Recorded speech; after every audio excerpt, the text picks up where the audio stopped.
Welcome back to this month's Roundtable, your all-in-one comprehensive view of what's happening across the real estate industry, straight from some of the industry's earliest technology adopters and foremost experts in technology, institutional real estate, marketing, brokerage, government policy, capital, construction. I'm Andreas, Senie. As always, this is a three-part show. Part one, introductions and what's new for each Roundtable host. Part two, sector focus, where we unpack the past month's biggest news and paradigm shifts.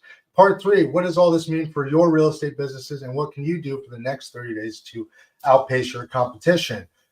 Special thank you to our audience and to my co-host. This is our 100th episode. More on that in just a minute. Again, Andreas, Senie, founder, CRECollaborative, brokerage owner, commercial director, and technology growth strategist for both the nonprofit and for-profit industries.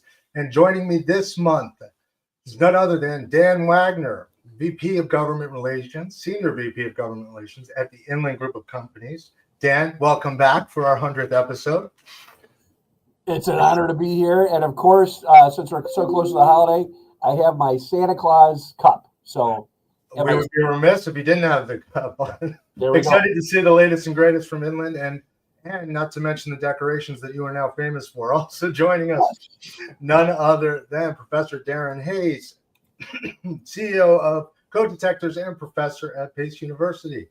Darren, nice to have you back with us. Hiding out from a holiday party, I imagine. Yes, great to be here. Thanks so much for inviting me again. Of course, and certainly last but certainly not least, none other than Saul, Klein, Realtor Emeritus, the part of the team that invented what is now Realtor.com, and I dare say my original co-host on this show, 100 episodes in. Is that a fair statement? I think it is. Saul, welcome back. Thank you all for joining. How are things in California? Forgive me, I'm tuning in with a cough, so I may cut out and they're just going to have to cover for me. I'm confident that the three of you can carry. So I'll go to you first, Saul, since I introduced you last. What's the latest and greatest for you here on our 100th episode?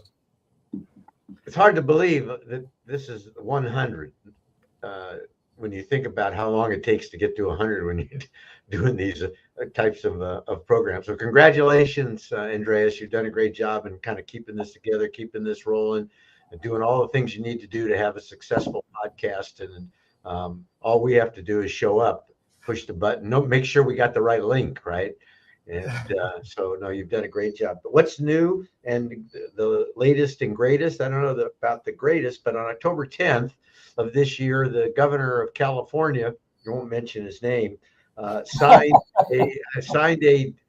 into law something known as AB 723, which was then incorporated into the Business and Professions Code, which is where the real estate law is in the state of California. And it has to do with publishing images. So Darren, this is right up your alley. So publishing images, and the law is basically if you publish an altered image, and of course you have to define altered, digitally altered versus enhanced, right? Well, this is all our unfiltered selves for those tuning in. So a digitally altered image, then you must also publish along with it, where it's easy for the consumer to find the unaltered image, and you can use a QR code or a link to it. Well, it sounds pretty easy to be able to do, but when you're looking at MLS systems, legacy systems, to be able to build in, we say, well, when the real estate licensee, the broker agent, when they upload an altered image, they have to designate it's an altered image.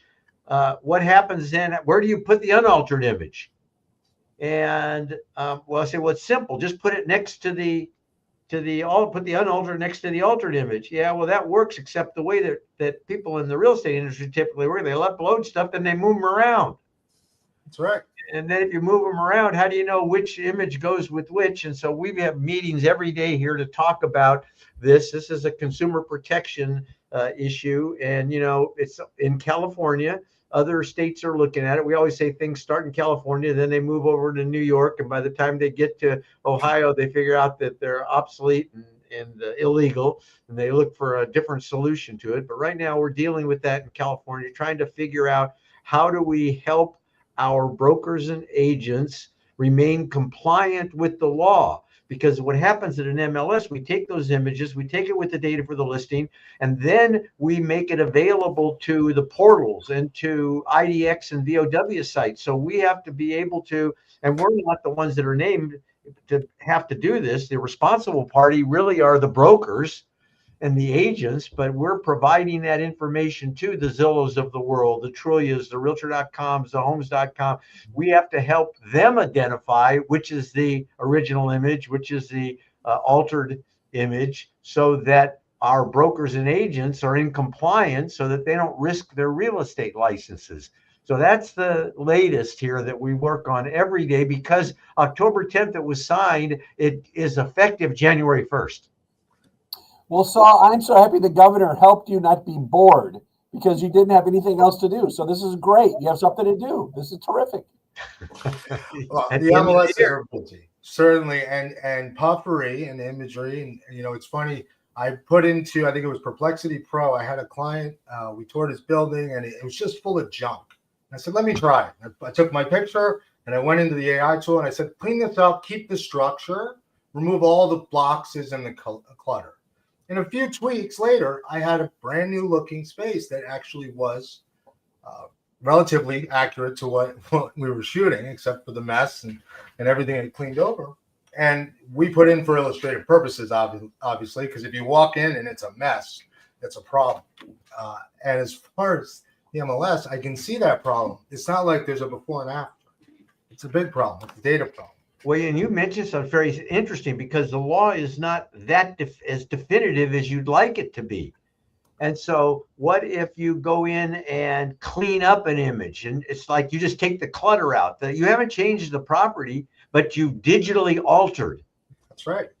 Right? That's a digitally altered image. Oh, they don't mean those kind. Well, we can't speculate what they mean and what they don't mean. What's the intention of the law? What happens if somebody erases a couch that was in there? Well, no harm, no foul, didn't change the property, but you just digitally altered that image. What happens if you take a picture of it without it? I mean, there's like all kinds of variances and nuance to this very general kind of Wouldn't law. this be a Darren thing? I mean, Darren, this, you're the IT, the technology guru here, right? What do you think of all this stuff? So I know there is some case law involving, that AI generated pictures of children, for example, that can be used as evidence against somebody, even though it's not a real person. The intent is there to distribute, child images, for example. So, and there are ways of identifying what was generated by AI, for example. So there are laws that have been passed here in the UK and other countries to be able to prosecute people who share that kind of illegal imagery, for example. Well, you said something interesting. So I remember with schools, fake essays or AI-driven essays, right? Responses. So there are tools in place that would identify if an image was created with AI. So to Saul, wouldn't the MLS simply flag it and say, here's the tool, here's the tech? Oh, that's a good point. So interesting. So there are, not that there aren't solutions to doing this.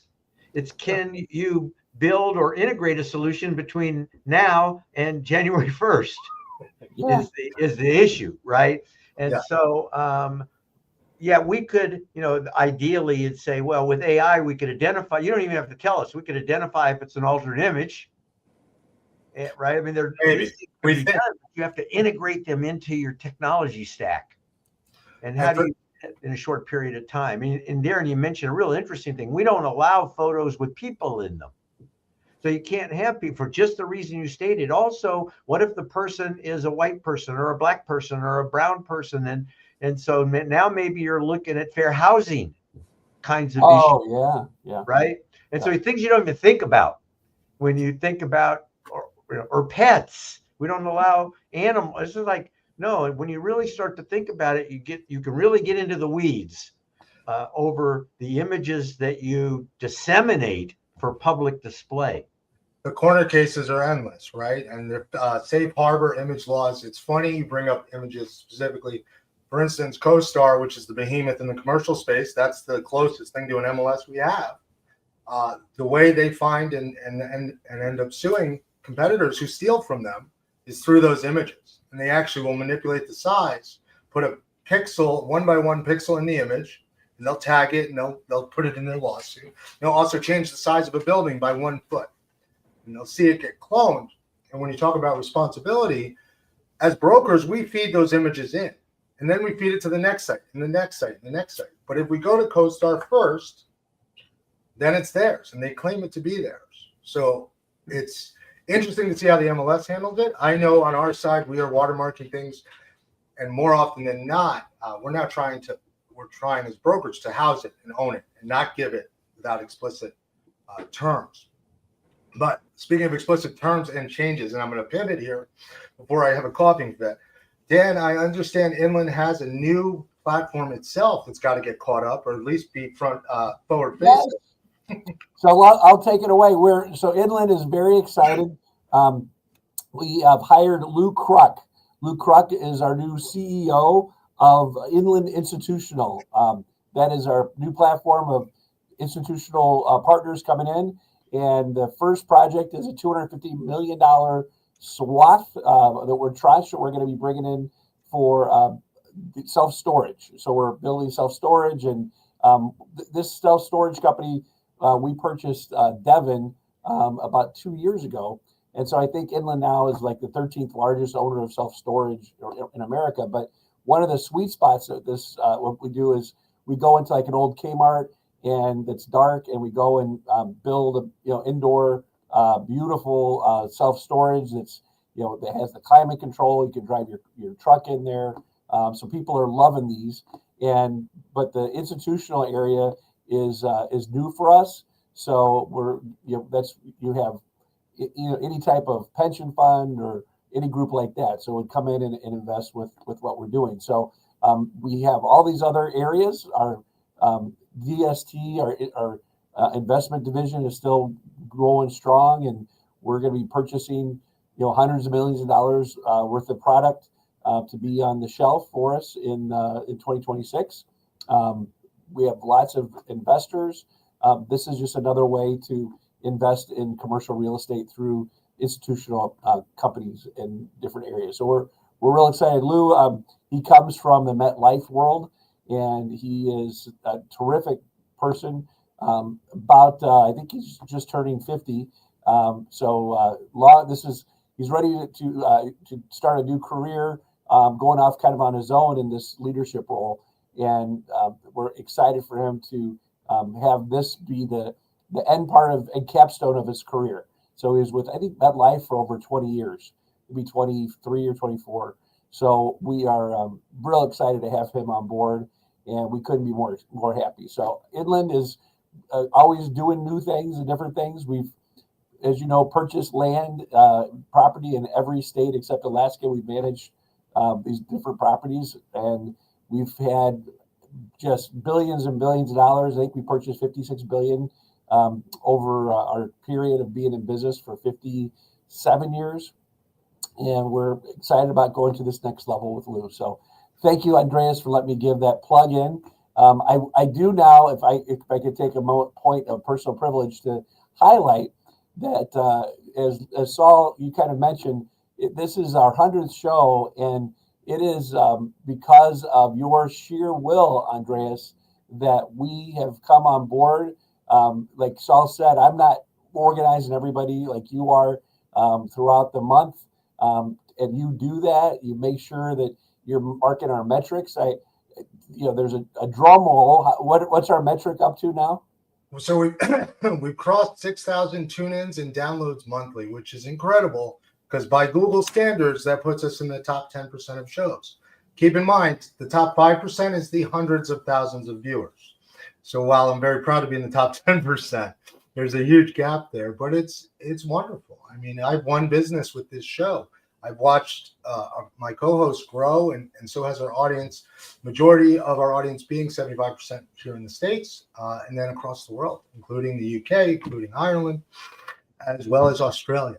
We've got 2 people that tune in every month in Australia. We love you, Australians. Yeah. But So thank you for that, and thank you to our audience for making this. As I joke with people, I go, it's a real thing, and I love doing it. It's my favorite day of the month to get together with you and learn about what's happening on your side of the industry, because nowhere else can you find a candid conversation across every corner of the industry. And as brokers are growing their shares in capital, consulting, advisory, and recurring services, everybody's kind of tinkering and finding the new, what they're going to do best in 2026. We're hearing it first here from you guys. Saul at the MLS, Darren, cybersecurity, and also Pace University. Chris Abel, who couldn't make it on the construction side, Rebecca Carlson on the marketing side. And as I hesitate to say, to Saul's point, while AI will not replace anyone, it is getting more integrated in my day-to-day life. So we've had this argument now for years, and the adoption of AI, I mean, you can hear it throughout our show, and the pivots we've all made as business owners and in the verticals we command, right? So thank you guys for always tuning in and showing up and showing out, because the audience loves it. And they show up and show out. And Andreas, could you give also a brief description in regards to our, we're on the panel. We have you're in Connecticut, right? So the other part I like is, we have across the whole spectrum of the United States. That is, thank you. And all right, I'll talk a bit about the show. So I am a network is net worth kind of guy, as is my industry. And luckily through networking, I've met each of you. And we now represent California, dare I say Ireland with Darren, but really New York, based in cyber detectives. Darren, you're there in Chicago. And this show actually originated, I was a guest, and this is a hat tip to Jim Freed, the longest South Florida business show. I was a regular guest of his, and I turned around and said, wait a minute, I want to be a regular guest. Matter of fact, I don't want to be guests. We want to be the same group of leaders talking every month. People will tune in for that, and they have. So we represent every side of this country with a global audience and deep expertise across the board. I mean, it's just that simple. So thank you for that. I have a coughing fit coming, so I'm going to. Okay. So the other thing that is really cool as well is the longevity and the experience that everybody has in their bailiwick. I mean, Darren, you might talk about your years of your experience, so people know what that is. Yeah, so I mean, in 100 episodes, a lot has changed. I mean, now we're just talking about AI so much, and we certainly weren't talking about it that much, even just a few months ago. So, but things are rapidly changing. Somebody alerted me to some class action lawsuit just today, and they said, hey, 5 of my books were actually scraped, and they're part of a settlement. Anthropic AI. I don't know whether anybody's heard of it, but I looked up and I found that my book is part of the settlement now. And so, if you have written a book, it may have been used by Anthropic in this part of this lawsuit. When you see these AI companies, they need some source information to build that test bed for people to ask questions, right? And so a lot of books were scraped and used. And so there's also OpenAI that they're discussing data that they pulled from pirated databases. So what's the legality of that? It seems like something has now been decided in court that just because something has been made public and been put out there in a pirated database doesn't mean that you can now just take it and use it to develop your own model or to provide that to others to answer their questions with a chatbot. So intellectual property is going to become more and more, there's going to be more and more litigious in terms of these AI models and the information that they're using.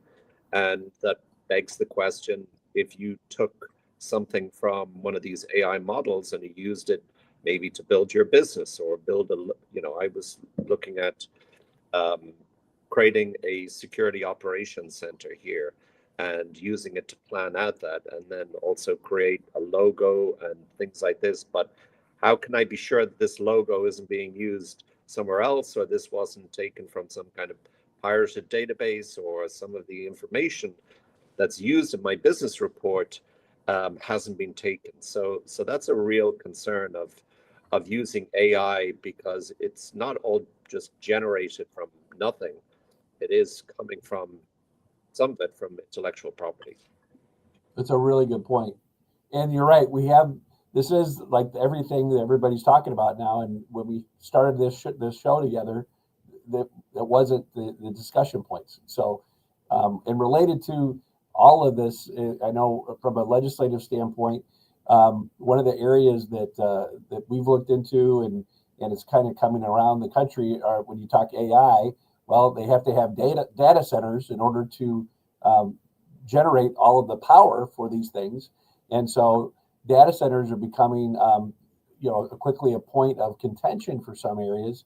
I'm also a member of the Realtors Land Institute, besides being a part of, the Realtor National Association of Realtors. But you have in different areas of Illinois, you have some areas that are selling farmland, and it's going to sound crazy, for $150,000 an acre because they're going to be building a data center there. And then you have some local people that are saying, wait a second, you're going to put a data center up, then that means that our electric rates are going to go up because they're going to need all this power. And then you have environmental people concerned because of the water that's needed to cool all the components. So there's a lot of different things. I know in Illinois, if you wanted to look at investing in building a data center, our ComEd is our utility. I believe just to even have a conversation to start talking about this, because it's everybody is trying to jump into it. I think they charge like $1 million or even more just to have a conversation. Like they're not wasting their time. If you are serious, you got to give them a check. So a lot of nuances all around the country with these data centers, and those are it's a moving target. There's locally here in Naperville, Illinois, there was a talk that they were going to turn it down because of some of the local neighbors were getting upset, and they were going to have this really massive one in Naperville, and now they've had to scale it down. And so from a commercial real estate standpoint, that's a big deal, because you're buying the land. You have some of these old office buildings that you're buying for pennies on the dollar. But so you're thinking, okay, I'm going to be able to build this big data center. Now you're having to shrink it to work with the community. So it's a whole different nuance that's out there. Well, it's an evolution, right? So it's supply and demand, and it is now its own category. We're talking about data and platforms. Data centers has become its own subcategory in the great world of commercial real estate. When I say subcategory, I mean industrial, office, land. These are categories. Subcategory being a data center. Yeah, it's right. incredible. And specialists there too.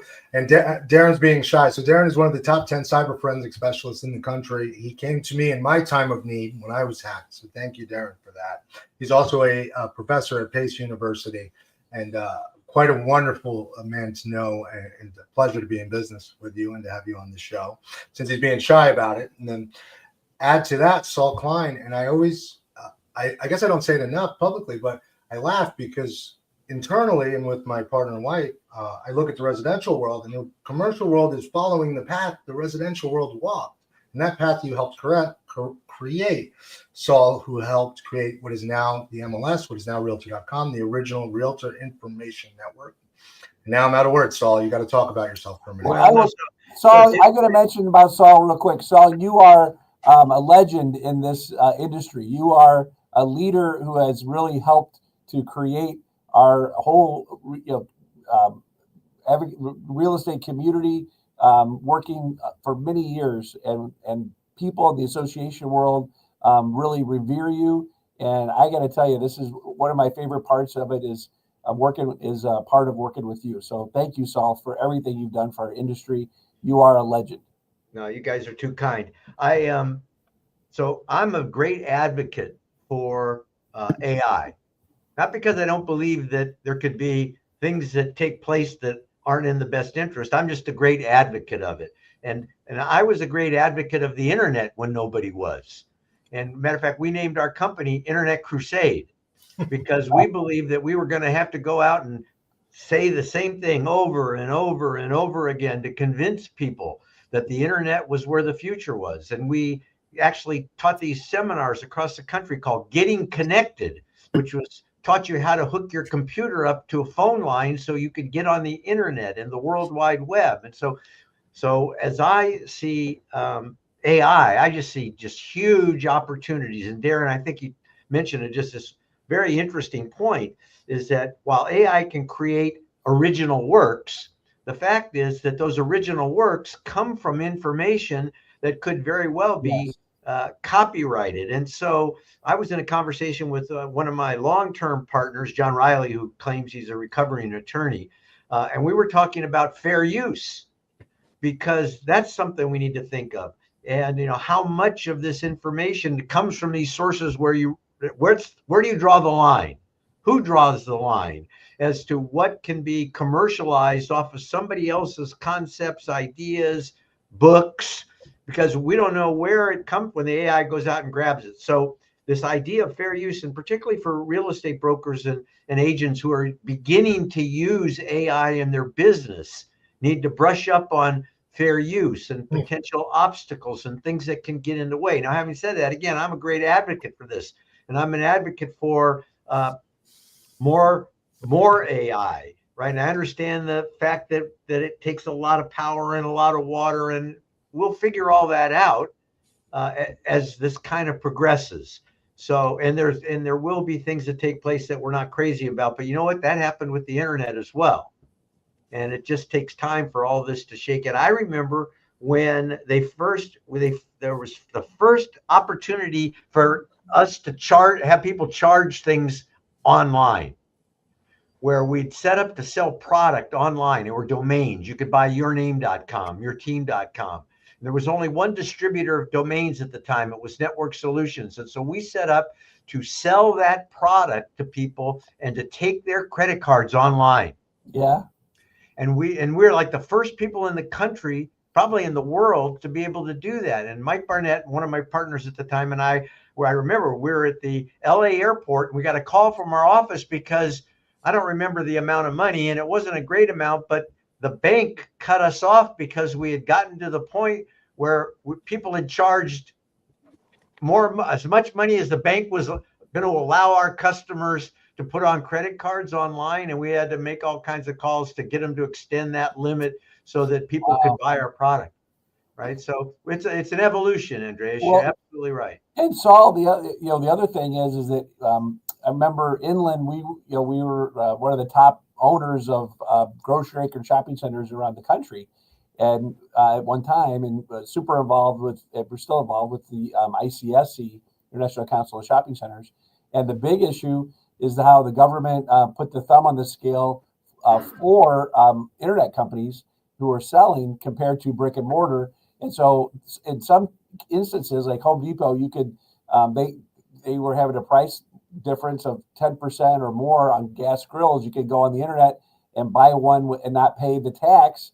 And then you go to the store and you got to pay the tax. So that was hurting our brick and mortars. And so we were big advocates for the Main Street Fairness Act to make sure that when you buy anything online, you also have to charge the sales tax. And so that issue was solved by the Supreme Court. But that was something that, again, these issues that still have to be worked out.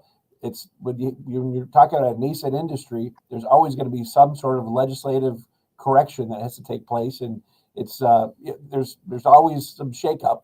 But it'll be interesting to see how this goes out. But you're right, AI is I love Copilot for Microsoft. It is such a great thing, and which is well said, right? Copilot, because you're an institution and you have guardrails and rules, and Copilot black box. And I want to take this moment to now thank all the brokers who are putting their clients' financial models into ChatGPT and public sourcing it all for the rest of us who are smart enough to look. Because I'm teaching this tomorrow on a continuing ed. There is misuse, and there's a lot of it. And it's not misuse. It's not. They don't mean to do it. It's not an inflammatory use. They're just doing it by accident. They don't know better. But there's. Go ahead. Sorry to interrupt. I was just going to say. Gotta interrupt. This is your world. Do you think that there's? I mean, I could see tremendous opportunities from something like AI glasses, where somebody goes and they see a plot of land where they want to put an office building or they want to put a warehouse, and they can decide, about what are the electrical costs here. Can you scope out what the building might look like for me?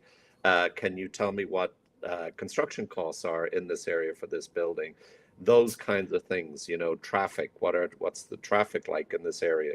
Could you see that kind of potential for the real estate industry with Not AI? only can I see it, it's happening now, right? So there's two schools of thought on glasses. Because you went that way.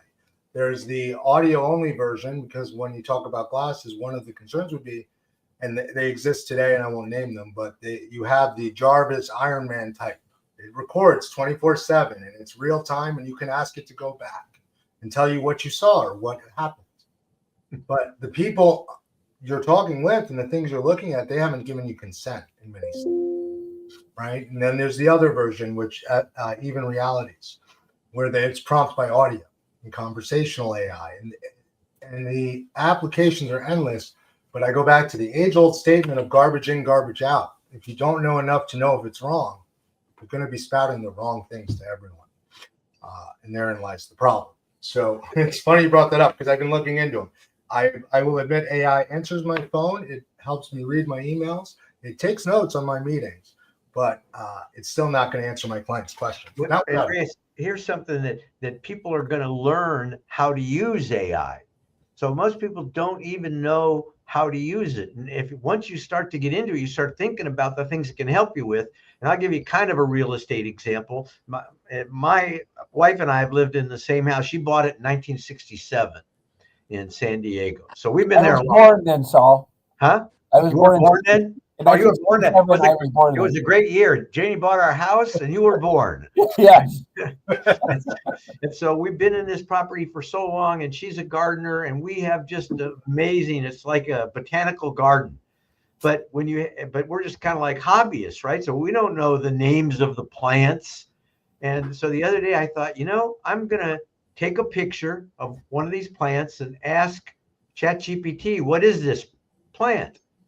And so it told me what the plant is. I took a picture of it. It told me this, and it gave me the background on it. So now I walk around the yard, and when I see a plant I like and I want to know what, I just take. Now it's not a dangerous use of it.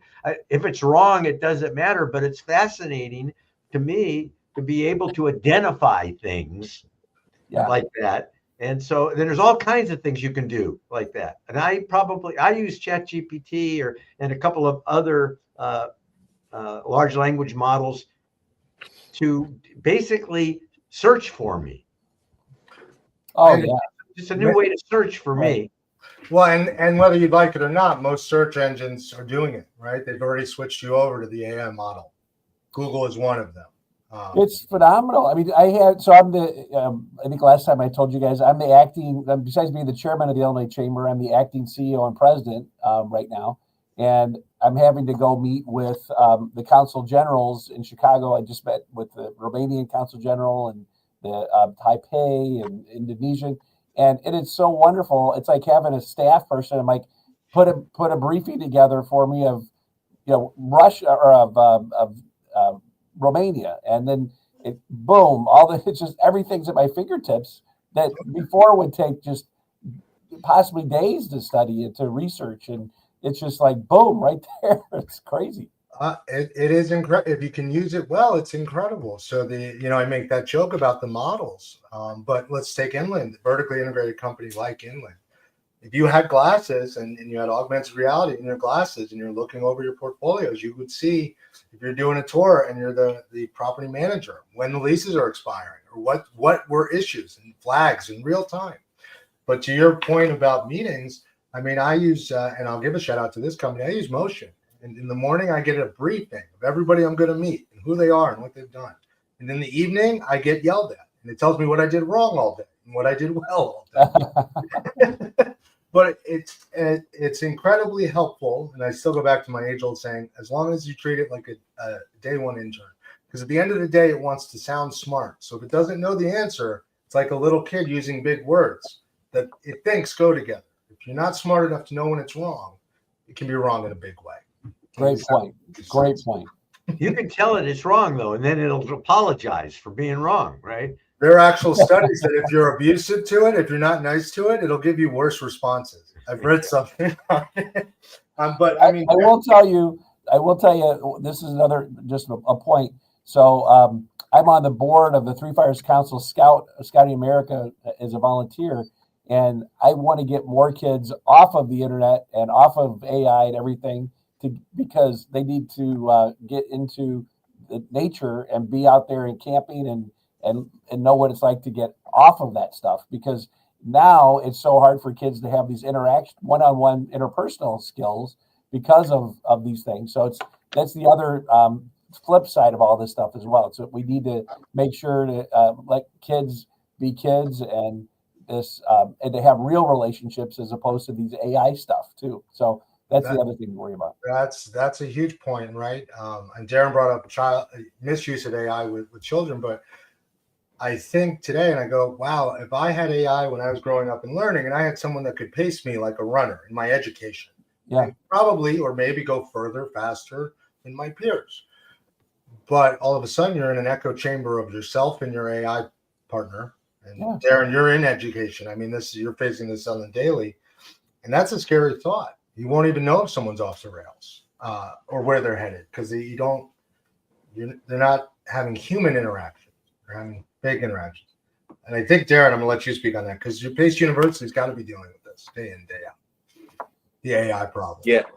We actually we've just launched an AI degree, and my son is going to go to college. I'm trying to encourage him to think about doing a degree like that, because it's not locking yourself into technology as a career, but I think it'll apply to any kind of career that you ultimately take. He's interested in sports management, and I could just see this being used in a big way in different sports, because analysis of games and predicting, that's really where the sweet spot is for AI. So I could see that happening there. But plagiarism, it's a big problem. But you can use AI to detect plagiarism, but a lot of it is actually quite obvious, because when you see a student who's used AI, they will have references to books and writings that weren't used in the class, and there'll be a lot of extraneous information that was never mentioned whatsoever.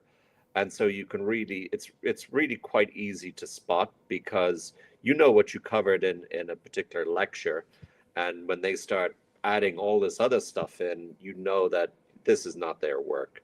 But also, I also use a lot of proctored exams. So I do have, where you can't open any other browsers, or you can't open any other applications. And that's a good way of preventing somebody from using an AI tool. So there is that. But it's still a problem overall. A lot of people are trying to encourage students to use AI, but use it in a more of a professional way, ethical way. Sometimes even asking AI to generate a report on something, and then the student has to go in and be able to critique and find out what's wrong with that report, which is kind of an interesting way. So, there is this argument about encouraging students to use AI more, but then being able to go in and edit it. So they're kind of learning the productive side of it, but also learning the ethical side of it as well. Well, sure. I mean, in the classroom, yes, because that's ongoing interaction. So your students, but in the business world, if I haven't met someone and an offer comes in or a resume, now more than ever, real world interactions are paramount, because what's coming across by email, there's no real way to know how authentic it is unless you know the person. So yes. I mean, the other thing as well is, so there is a company that I know very well, and what they're doing is they're using AI to detect. I mentioned it on the show before, to detect the voices of kids who have been stolen by Russian forces in Ukraine. So a lot of kids have been stolen and are sex trafficked or sold on a black market. And so they're using this to scan across VK and other Russian social media to see if that child's voice will appear on the internet or a picture of that child, and they'll be alerted if that happens. But you could see other applications of that where maybe you might use that kind of technology to see if somebody's voice or picture appears across the internet, and see, kind of learn more about what that person is like, what they're posting across social media, kind of an advanced search. But there's ethical questions about that as well. You know, how much should you know about somebody's personal life if you're you know, thinking of hiring somebody?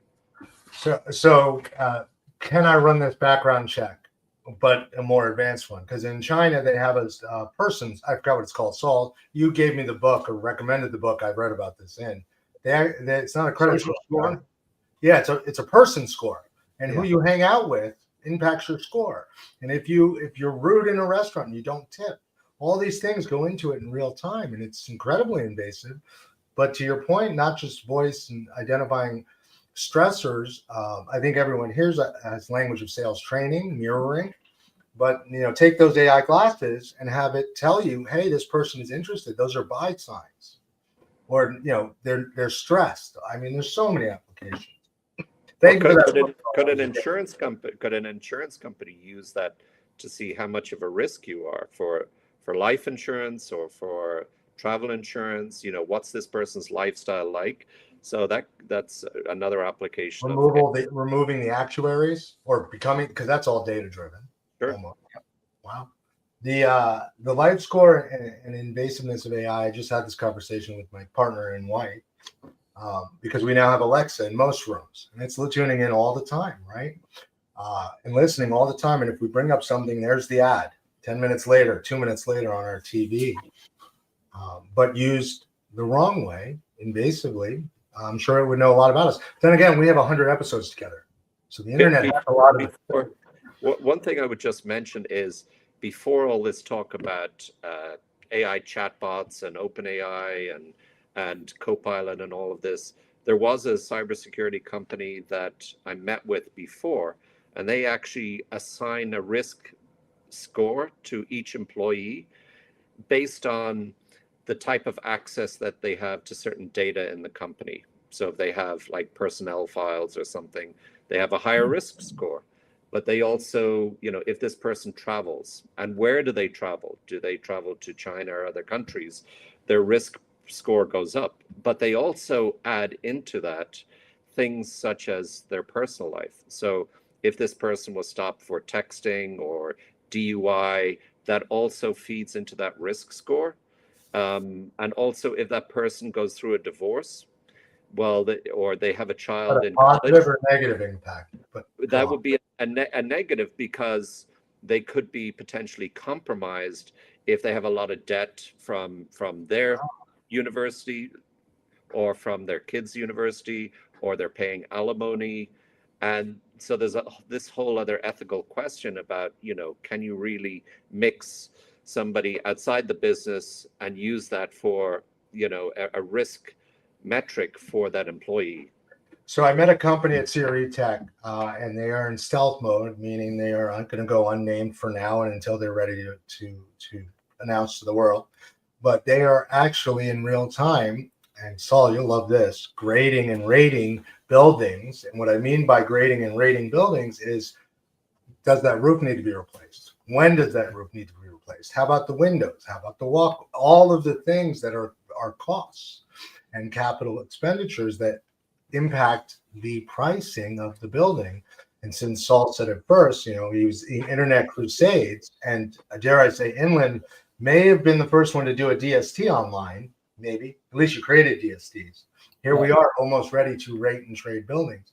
And this company is doing that. They started with roofs, and they've mapped the entire country, and they know when every roof needs to be replaced because of satellite imagery and AI predicting those roofs and so on. And I'm told that they can now go into the building and using the permits and the records, and they're grading. If they only had more access to data, CRECo.ai, shameless plug, but it's happening now. We're almost there, and AI is going to help. Think about, Andreas, think about all the data Google has. Oh, yeah. And think about when you went shopping, before there was AI, even before there was computers, and all of the stuff you bought went through, and then you got coupons based on what you bought. And the grocery store knew what you bought, when you bought it, all this information, because you gladly tied it to your phone number so you could get a discount. So you exchanged information for a little cash, and we did that for years. So all this information is out there. So an author that shaped my thinking over the years was Alvin Toffler. And Alvin and Heidi Toffler, great author. And the first book I read was Future Shock. And it talked about how people were going to be shocked. And this was like from the early 80s. And then the second book was Third Wave. And so Alvin Toffler said, look, there's 3 waves. The first wave was agriculture. And so then there was this revolution, and went from agriculture to the Industrial Revolution. And that changed the world. And then we went from the Industrial Revolution to the Age of Information. And that was the third book that I read of his, which was Power Shift. Mm-hmm. And Power Shift talked about, I believe that the fourth wave is AI.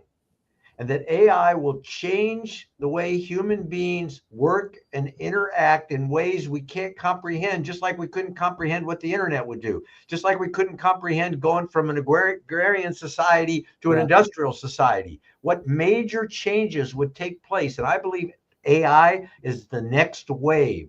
And we're still in like the first inning, right? Like one down in the first inning. Great point. It's it's incredible because we've argued about this for years now, and here I am using it. And I was an adamant, no, I don't need it. We won't need it, but it makes my business and I faster and smarter when we integrate it without removing the human element, at least on my side. And I know the other institutions and other brokers are doing the same. Underwriting and analysis, doing scenarios for acquisition, what took weeks or months to underwrite now happens much faster because we can do all the grunt work in seconds. AI does it, but you still have to check it. But I go back to that. Speaking of that, I'm looking for the book here now. I don't see it there. So I'm going to come back on that. And I got a book for you, Saul. At the top of the hour, I'll get it to you. But speaking of, it's already almost the top of the hour. Here we are, the end of the year.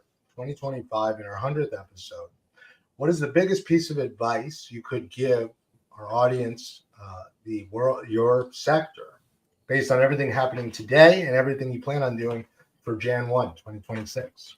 Dan, you're to my right, the Brady box view of it all. Well, it's very good. Thank you, Andreas. For me, coming from the political government world, it's always important to be aware of the trend of where you're planning to invest and planning to really put your dollars. You want to see what's the political climate like, and where do where's the best place for you to go, because as Saul just talked about in the very top of the beginning of this show, the politicians just all of a sudden do a law and boom, this is the way it is. Chicago, there's lots of things that happen that impact commercial real estate at a moment's notice, and you have to be aware of what's going on with politics is super important. And so I always encourage on this show that everybody get to know who is your member of Congress. You try to meet them and be aware of who their staff people are and become engaged, because that's what we have to do in this society. So what I'm hearing there is don't ask ChatGPT to tell you what's relevant, no, hold on. That one's probably for Darren. Go ahead, Darren. And thank you for that, Dan. Yep. Darren, what's the biggest piece of advice you can give to everyone tuning in? Yeah, I would just say on the cybersecurity front, even with AI, social engineering is still one of the biggest problems that we're dealing with, and people being convinced to give up personal information, whether it's by email, by phone, or otherwise. It's AI makes this easier for some people, and then just check what your profile is online. And I'm not talking about just doing a Google search. I'm talking about become familiar with these pirated databases and leaks about information, and see where your email address has been compromised, or your other accounts. There's lots and lots of different sources out there. So know about your profile. Order a credit report. We often forget about doing that.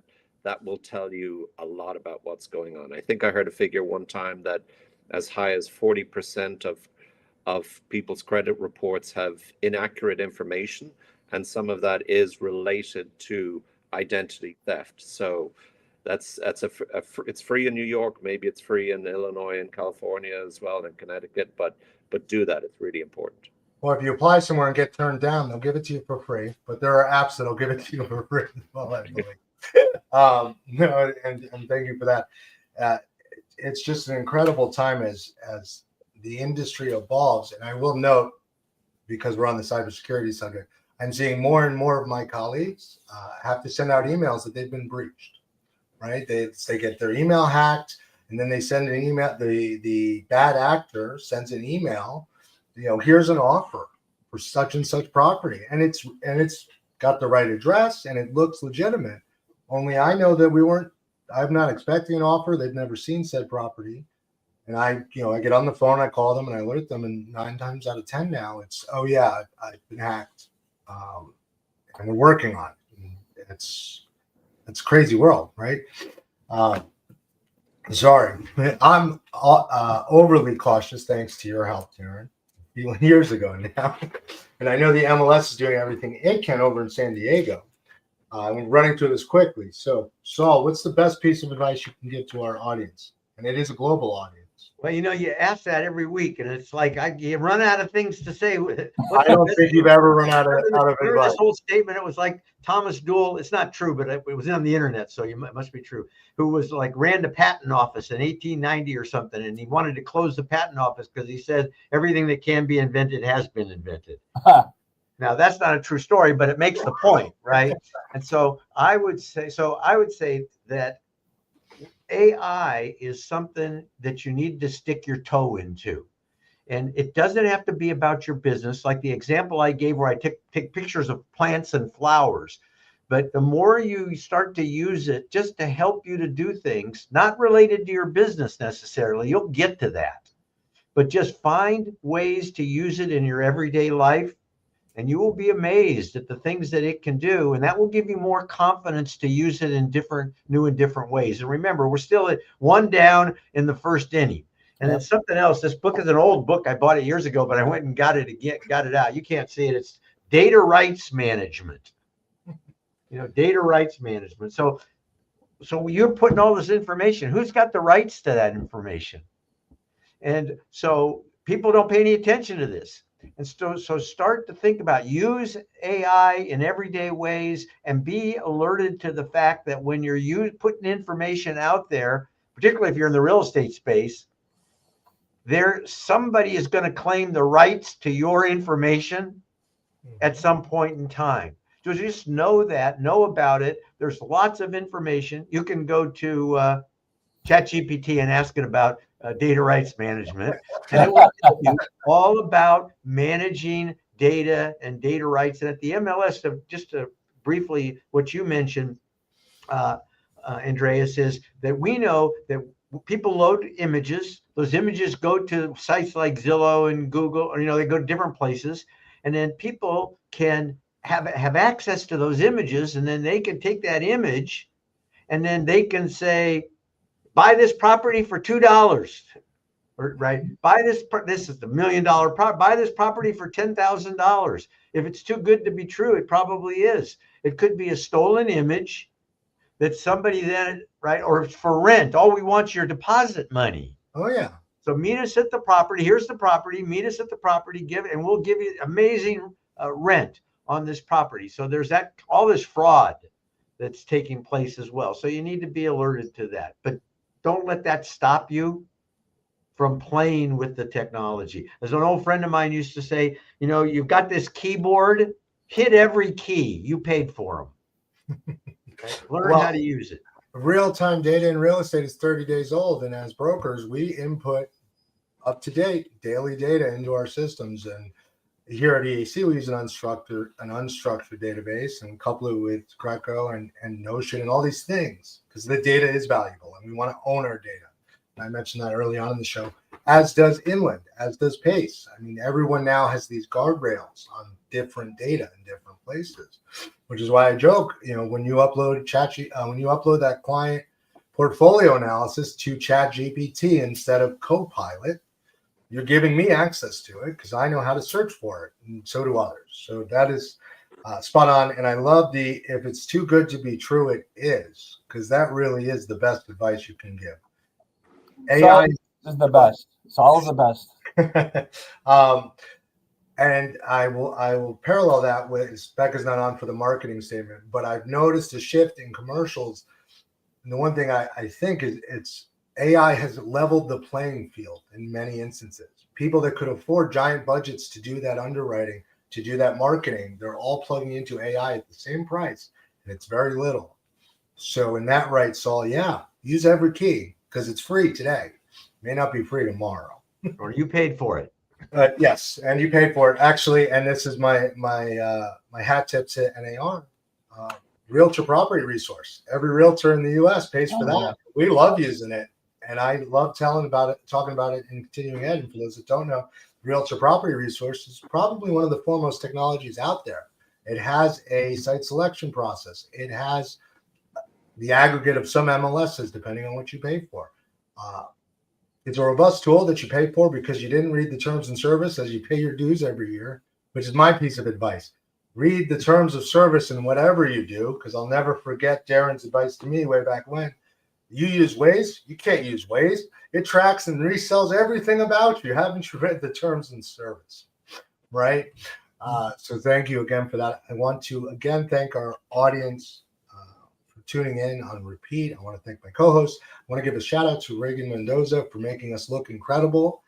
While he was our producer, we do miss him. And I'm looking forward to an incredible 2026. Anyone who's fearful of the future just is looking at an excuse in my book. So again, thank you all for joining me. I hope our audience and my co-hosts have a fabulous New Year. Merry Christmas, Happy Hanukkah, and the like. See you next month at the CRECo.ai Roundtable.